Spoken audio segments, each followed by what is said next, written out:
it's really the end is the gem, it's the conclusion that I want to get to and want to discuss it. So we can go relatively quickly through the beginning, which is pretty straightforward. I'll point out a few inconsistencies and then we'll stitch it up at the end. This is a much easier read. Doug, do you want to start?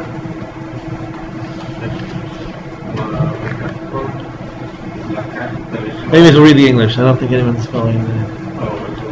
Yeah.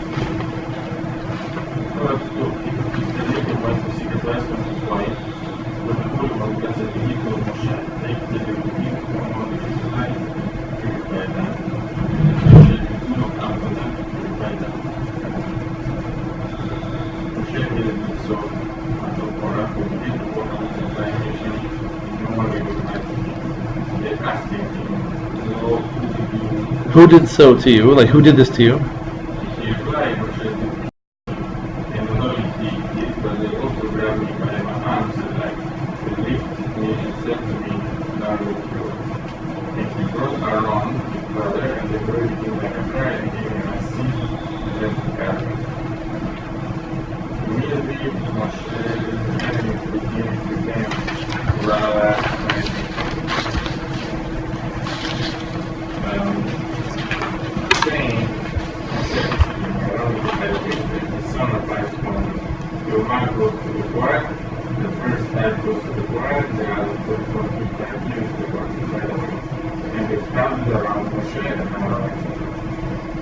Okay, so the suspicion that Moshe appointed himself king, that he appointed his own brother to be the Kohen Gadol, he gave his nephews these jobs as the vice Kohanim.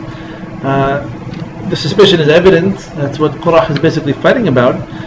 And so, the situation seems a little bit more bizarre, where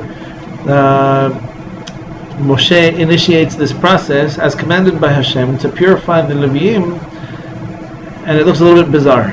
Why does purifying me mean shaving my face, my eyebrows, the hair of my head, my beard, and making me unidentifiable to the people who otherwise knew me, whereas Moshe and Aharon get to assume their positions, their respective positions of power.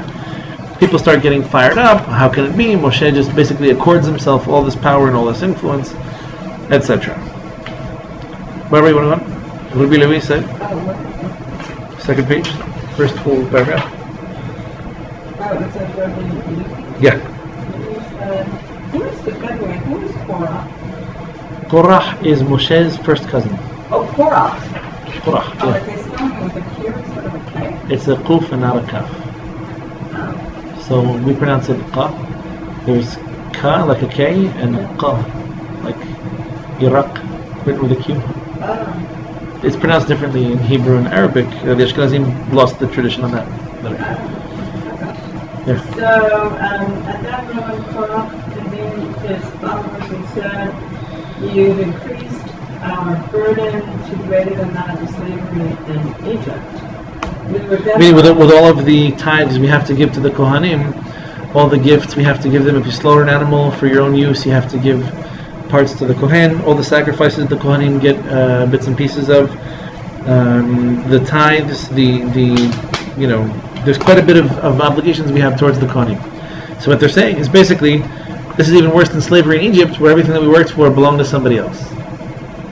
We were better off under the hand of Egypt than under your hand. For every year, 50,045 of us died. Right, that's not in every version of the Midrash, but it's an average based on the calamities that had befallen the nation up until then. They sought to get rid of them. Moshe heard any fall in his face. Moshe said to them, "I do not seek kingship, nor does Aaron seek my priesthood." And it said, "And what is Aaron that you complain about him?" Moshe said before the Holy One, "Blessed be He, Master of the universe. Did you not command me so, as it said? And you bring me your brother Aaron." And you anoint him. You make him the Kohen Gadol, basically. And behold, they have stood against us to kill us. Go ahead, Yohan. The Holy One, blessed is He, said to them, "At morning the Eternal One shall make it known who is His." What is meant by morning? Rabbi Natan said, "So said the Holy One, blessed be He. as even if all the sorcerers of Egypt were to band together, they could not turn the morning into evening, or the evening into morning. So too, just as I divided day and night, Yeah, divided between day and night. between day and night, I distinguished your brother Aharon to sanctify him in the Holy of Holies. Immediately it is written, and Moshe sent to call, etc. He tried to call the Tan Aviram to put an end to the machloket. We shan't go, or we shan't come, is what Is not what is written. Is not what is written. They didn't say we're not coming or we're not going. What they said was lo na'aleh, we're not going to come up. About them, Shlomo said in the Proverbs, the mouth of the scorner brings him destruction. They open their mouths to punishment, saying that they shall die by way of descent and not by way of ascent. They died just as they said, and they descended, they and all that was unto them, alive into the abyss. Moshe said, since they refuse to come, I shall go to them. Maybe they shall be embarrassed and reconsider. And Moshe went to Datan and Aviram. Upon seeing What's in quotations is the actual biblical text, the biblical narrative. Upon seeing him, they began to insult and berate, as they said, and Datan and Aviram came out standing straight. Why do people usually come out? Why? Do people usually come out sitting or kneeling or prostrating? Meaning, how do you want them to come out? They're standing straight because they're walking. Rather, this teaching that they came out insulting and berating is here it says, coming out and standing straight, and by Goliath and the Philistine. By Goliath the Philistine, it says coming out and standing straight, as it is written, Shemuel. And the middleman came out, and the Philistine approached morning and night, standing straight. Just as that coming out and standing straight meant insult and berating, so too here it means. He walks in proud because he was a giant, and who could attack him? So he walks in erect. He walks in with his back straight, joking and laughing at everybody. Who you're so pathetic, you're so weak. Who can defeat me? So just like there, coming out standing straight was, implied insult and berating. There's a lot to be said for nuance. We'll talk about that in a bit. There is something to be said for nuance. Yeah. That is when Moshe opened and said, "If as the death of every man these shall die, etc." And it is written, "And the earth opened its mouth." Meaning, they opened their mouths and they said, "You want us to come? We're not going to ascend. We're not coming up." He called for them and they refused to go. So they insulted him. He's the chief prophet of the nation. They refuse to come to him, so he humbles himself and he walks over to them. Okay, not a problem. And they keep on berating. And they come out, by the time they finally do come out of their tents, they come out standing erect, meaning, who are you? Why should we listen to you? Why should we care? Look at all these things that you've done to us. So they're compared to Goliath. We'll talk about this in a second, because that's a pretty far out comparison.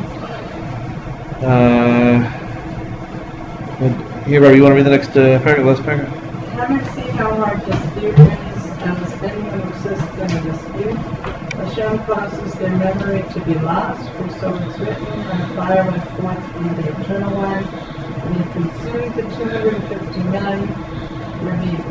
Berechia said, how hard is dispute, when the heavenly court does not punish until one is 20 years old, and human courts not until 15.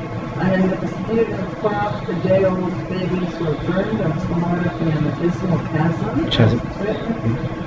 And their wives, their children, and their infants, and they descended them and all that unto them. Well, that was unto them. Sorry, that's a mistake. What? That's a mistake. All that was unto them.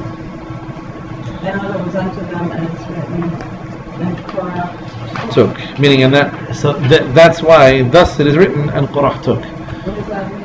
Meaning, we ended where we started, where what he took was he was engineering this entire dispute, arming himself with his proofs and with his evidence. And basically, so let's backtrack a little bit. I mean, what is the Midrash trying to tell us?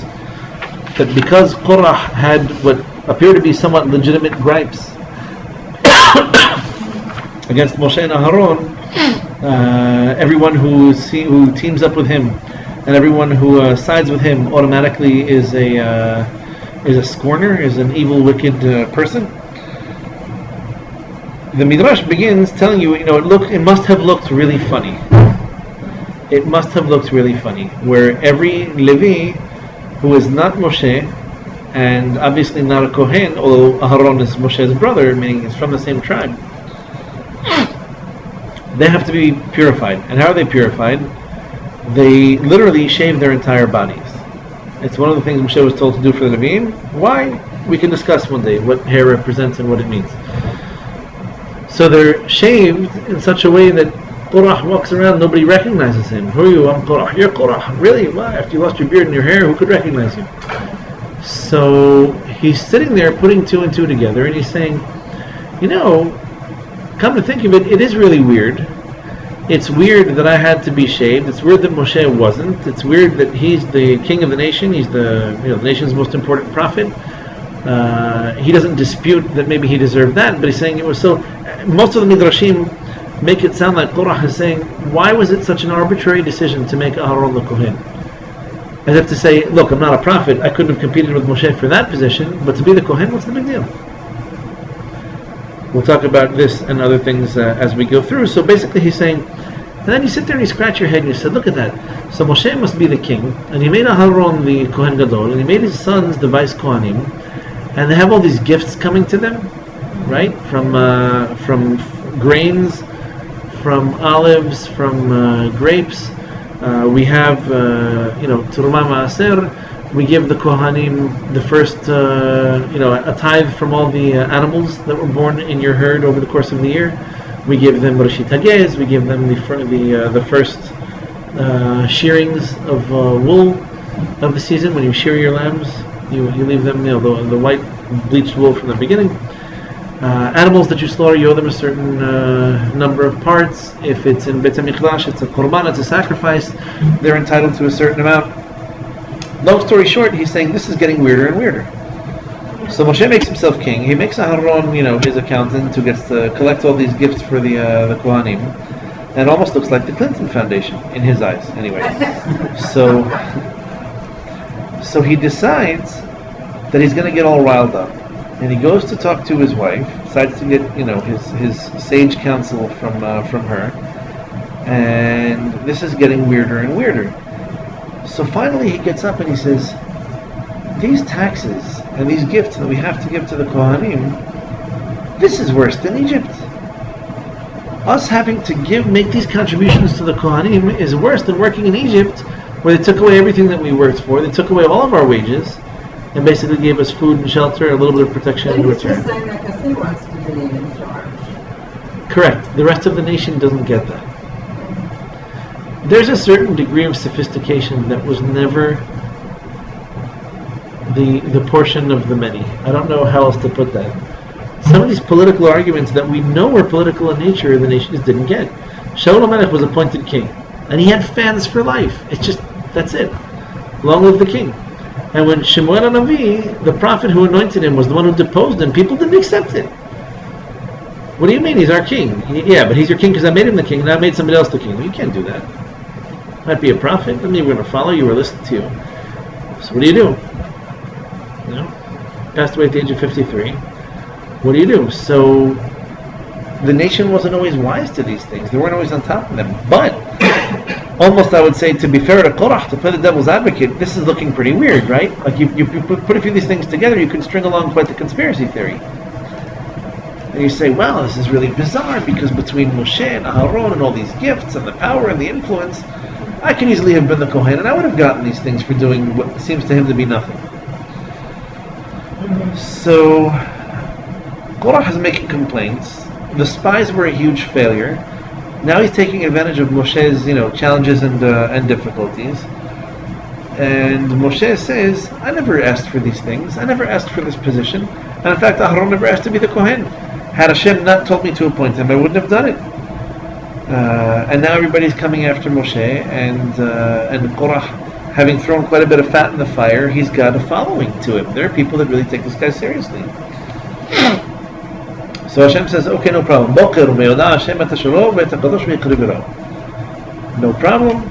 This is prophecy. In the morning, Hashem is going to make it known to all of you who is who is His, who is unto Him, who is holy, and He will bring him closer. But is the fact that the earth opened up, is that like a midrash, or is that like really... Well, that actually happened. When did that happen? That's described. Look at Pirkei Avot. It's one of those miracles that was archaeological proof.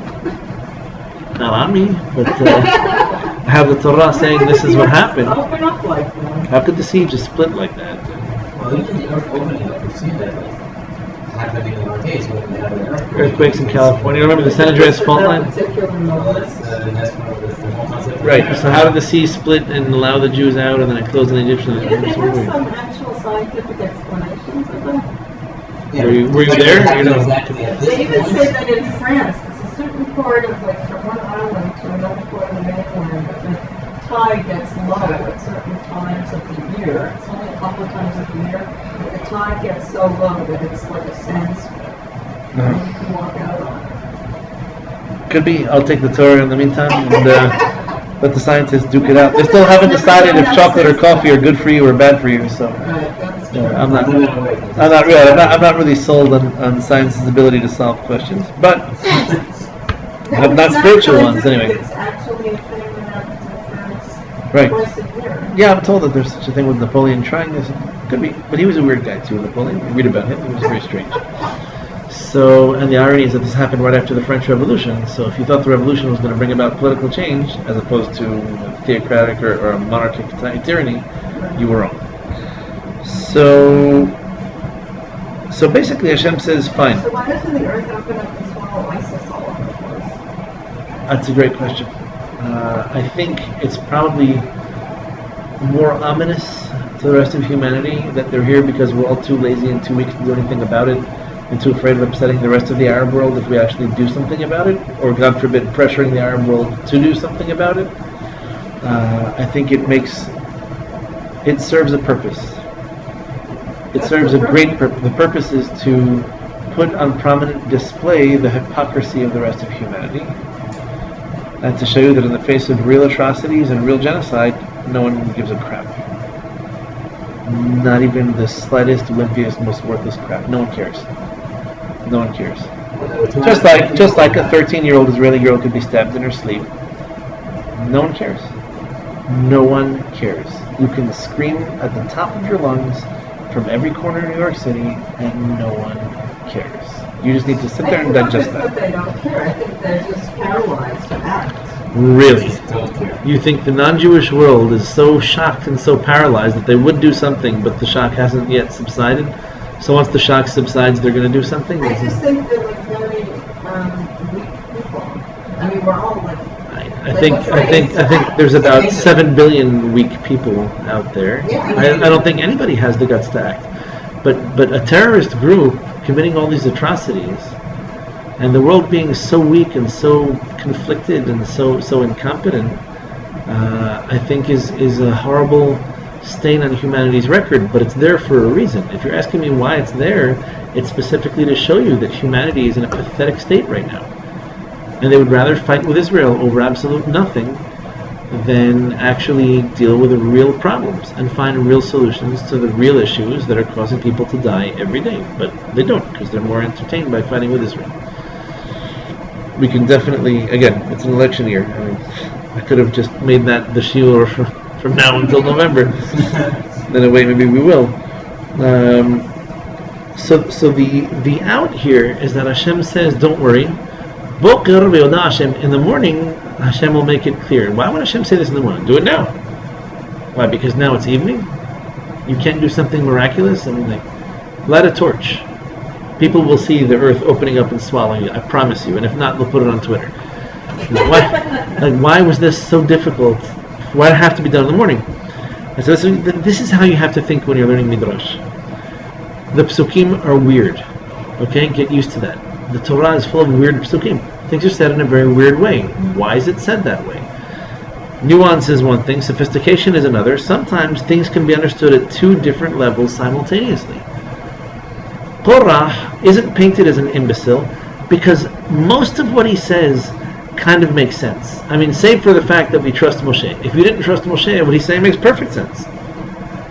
So it'd be like someone coming and telling you there's a Jewish conspiracy in the world, and by reflex we say that's crazy. And I'll tell you, really, how come the 3 biggest Hollywood firms and the 10 biggest banks are all predominantly owned by Jews? You say, look, I see where you're going with this. It's a little bit weird. If there were a conspiracy, I should be getting some kind of dividends on it, and I haven't gotten squat. So, unless you question my Judaism. Like when you put things in that perspective, I can see where you're coming from, but you're still wrong. Is the answer. It's not Jews have no influence. There have been some very influential Jews. It's that you're presuming a degree of accord. I mean, like unilateral accord that the nation has never benefited from. Go back to Sefer Malachim if you want to see how well we get along together and how uniform our ideas are and our opinions are. That's the crazy. Every time I hear about Jewish conspiracies, I said, "Man, it's amazing. You guys ascribe some miraculous ability to agree to the biggest nation of arguers and disputers that has ever lived. It's something supernatural that you can get all the Jews to think, let's get the goyim. Like, really? We can't. 2 out of 3 of them can't agree to do anything right. You got a whole Knesset full of incompetent, pseudo politicians. How on earth could anybody come up with such a theory that requires the entire nation to be in on it? Everybody's got to agree to this. Just don't tell anybody. Look at the leftists in Israel. Every time a soldier picks up a gun, they want to extradite him to the Hague. What is it that makes people believe this is possible? So Korah was convincing that way. And when you put all these bits and pieces of proof or evidence or what he believes to be incriminating mitzvot, it does paint the picture that there's a little bit more going on here, and there are certain beneficiaries of it, and other people are just paying into the system. So Hashem tells him, you know what? In the morning you'll figure this out. Why in the morning? And so the Midrash says, just like I divided between day and night, just like I distinguished between morning and evening, so too I made a clear, essential, existential distinction between Aharon and the rest of the nation. Him being a Kohen, there's an Ishmatic component to this that none of you possess, none of you can possess it. Trust me, because I'm the one who deals out neshamot. Like, I give them to people, and I take them away. And I promise you, there's something essentially different about Aharon and his appointment to be a Kohen from anyone else's appointment to do anything else. And the comparison is made between morning and night, and we'll talk about this too. They're punished in such a way that they say we're not coming up, which ultimately means they're going to be going down, and that is what happened. And then at the end, this is the real conclusion, like the moral of the story is, dispute is something so bitter and so evil and so damaging that even innocent babies get caught up in it. And in this case, these men and their families were all devoured. They were all consumed, literally killed by this dispute. Really curious how the beginning of the Midrash tells you that Korah went to his wife to get advice, right? What kind of advice do you think his wife would give him? She was a Jewish woman. I'm sure she fought with him and argued with him and, gave him a hard time. But here, she's telling him, she's basically strengthening his theory. Meaning she's doing what someone who has a vested interest. It was always Eve's fault, and it was Mike's fault. In Korah, there is also the other way around. There is God Ben Telet, which is exactly the other way. His wife calmed him down.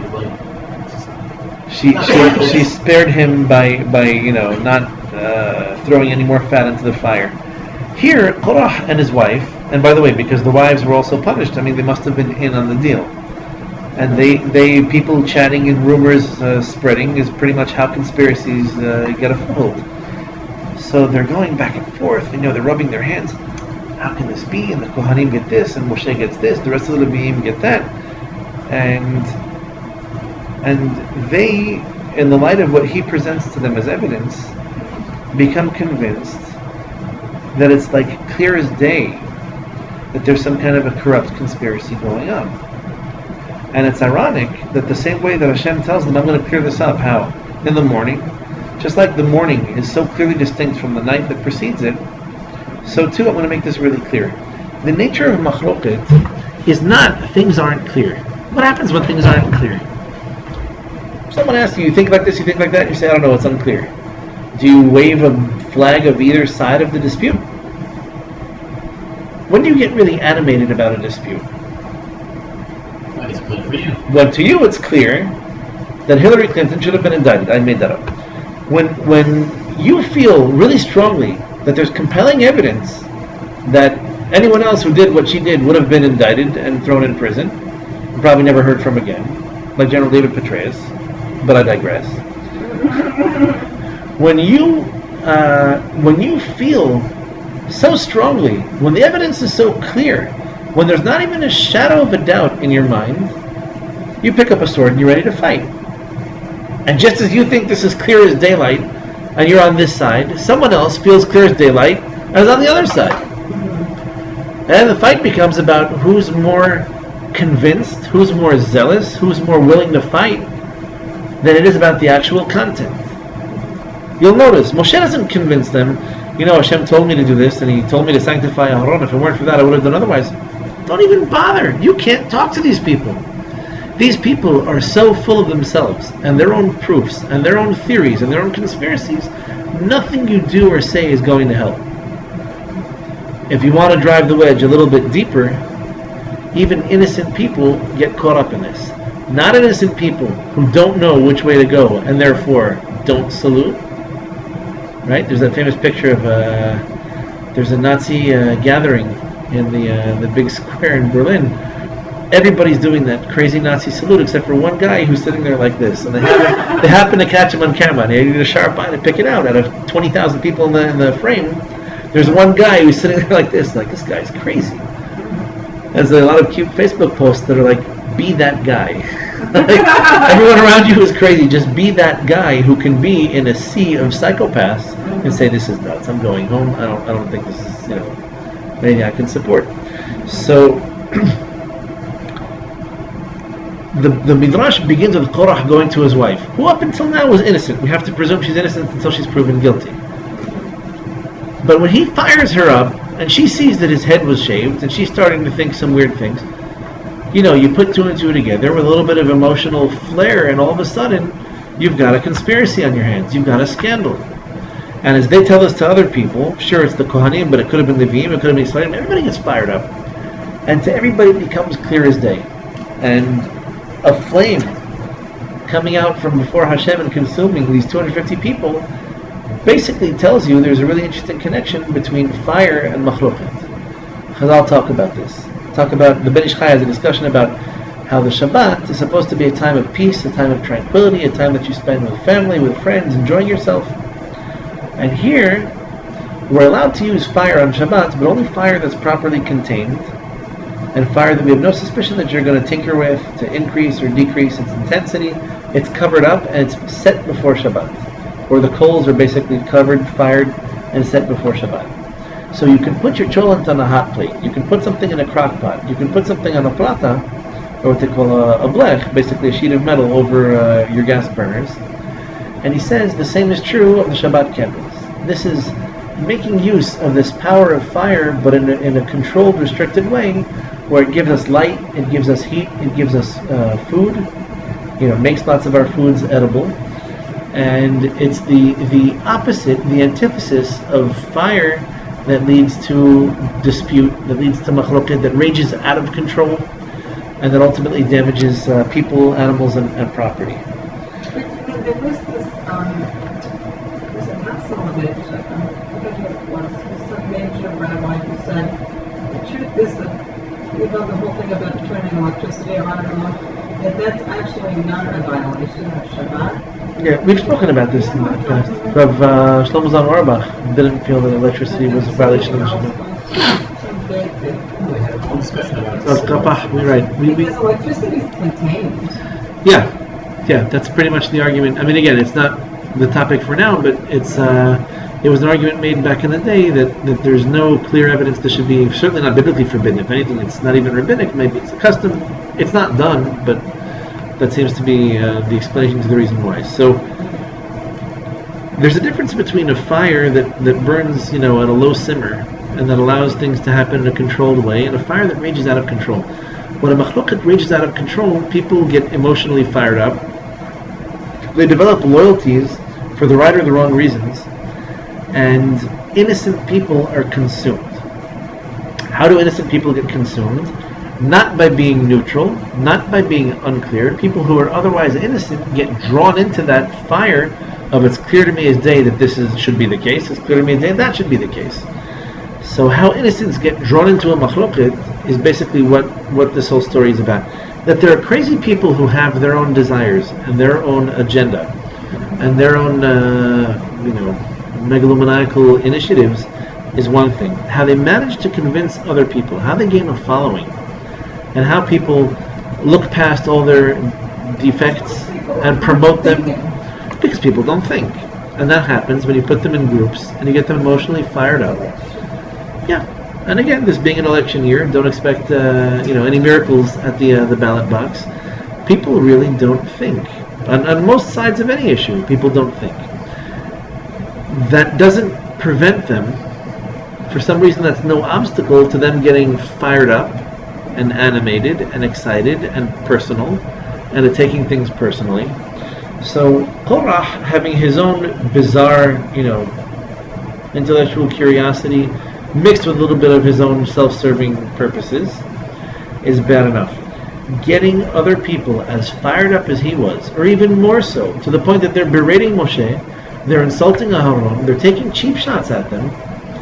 This is how people who are otherwise innocent, right? Datan and Abiram and On ben Pelet were Bnei Reuven. They were from the tribe of Reuven. They weren't Kohanim or Levim. They didn't have a dog in this fight. This was totally irrelevant to them. Korah might have been a buddy of theirs, but he's legitimately a Levi. You guys don't even have any skin in the game. There's no reason for you to be so fired up to the point that you insult Moshe, that you're arrogant towards Aharon, that you don't want to, that Moshe has to come to you as the leader of the nation. That's insanity. And that's the magic of the machloket. It's a magical, mystical thing. How people are able, just like, it says boker, because just like it's clear that day is day and night is night, to people on both sides of a machloket, unless or until they think, they reflect, and they try to come to rational, reasonable conclusions, their top priority is getting other people to agree with them, and viewing the people who don't as the enemy. So it no longer is about the issue, it no longer is about the substance, it's now about how many people do you have on your side, which is why the people are enumerated. Who cares if there are 250 people plus Korah, Datan, Abiram, and On ben Pelet? 254 at the end of the day. But really, what's it worth? What's the significance of that concept? The significance is that there's a large group of people, all of whom probably were innocent at some point, and who were just too excited to get involved in something that had so little pertinence to them in their lives. And Korah, being a smooth talker, managed not to confuse them. They were perfectly unconfused. They were committed to the conspiracy theory being true. They were committed to Moshe and Aharon having just taken the power by force, having usurped the power over the people. And they were committed to such an insane point that they're now comparing this to Egypt. And they're saying, look at that. Paro randomly decided to rule over all of us and to own everything that we produce. All of a sudden, Moshe and Aharon are doing the same thing. If we thought freedom from Egypt was the right to spend our money the way we want to and to build a fortune the way we'd like to, all of a sudden we're wrong, because instead of paying our taxes to Paro, we're paying them to Moshe and Aharon. And so people very quickly cleared out the middle ground. It was a tithe that wasn't everything, wasn't it? It wasn't everything. Like in Egypt, they had to give everything. Right, in return for, food and security. The way that he sold it, it was his pitch and it worked. But the difficult thing about the machloket is that innocent people get involved. Now, it's difficult for us to explain how a baby gets punished for anything. But the reality is, we've talked about this before, if a woman smokes crack while she's pregnant, the baby's going to be affected. And if she's an alcoholic, or she's smoking cigarettes, or if she's malnourished, the baby's going to be affected. Hashem gives us kids, and the kids are in our domain. They're under our auspices, and we have the responsibility to take care of them and to distance them from negative influences and to educate them. The fact that people used their kids as collateral, that people felt that their kids being young and innocent somehow exempts them from behaving responsibly around them, is no guarantee that the kids are going to be spared. It's unfortunate. We don't have too many examples of this, but when the Torah tells us that these men and their entire families had to go, apparently, as indicated by the beginning of the Midrash, when Korah sought the advice of his wife and they both came to a common conclusion, they basically were able to make decisions that impacted the rest of the members of the household. Just like I can decide to smoke cigarettes in front of my baby in my own house, so too my wife and I can decide to take part in a terrible machloket that might ultimately have an impact or an influence on what goes on with our kids, or on the welfare of our own kids.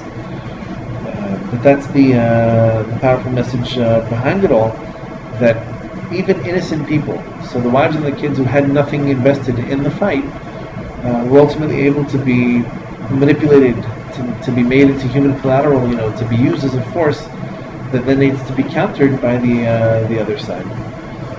Fascinating stuff. One last little conclusion of a note here. You notice that Aharon, not even the Midrashim, he never responds to this accusation. Not once do you find him responding. Moshe tries to set the record straight. By the time he realizes that can't be done, he challenges them to a showdown, and then he puts in an extra prayer that their prayers shouldn't be accepted.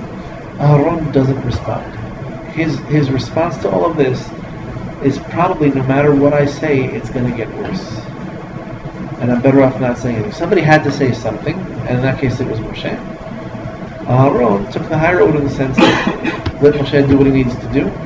I'm not responding to the personal allegations against me, because anything I say can and will be used against me, and that's probably what would have happened. Can't we say that Aharon had a vested interest in it, especially Moshe less, because the taxes will go to the Kohanim and not to the... But he's the one who made that appointment, and he's the one who's a king over the rest of the nation, so to speak. He has the most authority.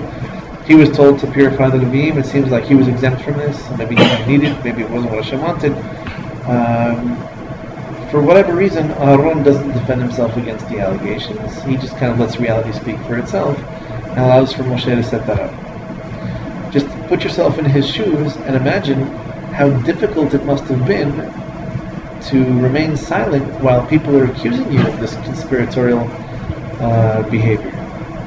So one of the things that we can definitely take away from this is that, as people are getting fired up, throwing fat in the fire and trying to draw more people, especially the innocent people, the independents that everybody's shopping for, towards their side, Aharon really does make a concerted effort just to be silent, to be still. We see this reaction from him. He knew that Moshe would do something. Could But be. if there was nobody. Could be. We saw the same reaction by Aharon when his sons died. Apparently him remaining silent and refraining from speech or from reaction is not a new thing. He has that in him. He has that ability. And on one last note, by the way, what does it mean when Hashem says, just like the difference between morning and night, so too I distinguished the Aharon and put him in the holiest of holies, as opposed to whom? As compared to whom? Aharon is qualitatively different from whom? Moshe. You could say, in a way, well, Moshe is the one who actually sanctifies him and who anoints him as the Kohen. I'm more tempted to say Korah. If you want to appreciate why I made Aharon the Kohen Gadol and why I didn't give you that same position, by tomorrow morning it's going to become crystal clear. Just like it's clear that it's morning and not night, so too it's going to become clear what the qualitative difference between Aharon and you is, which is why he's in the position he is and why you're going to end up where you end up. Aharon, by the way, who is described as what? Nothing but a man of peace. Someone who's always looking to bring rapprochement between distanced or alienated spouses, friends, relatives, etc. He's constantly fighting to bring people together, which is his job as the Kohen Gadol, to bring Am Yisrael close to HaKadosh Baruch Hu, to bring a husband closer to his wife, to bring friends closer to each other. Korah is the exact opposite.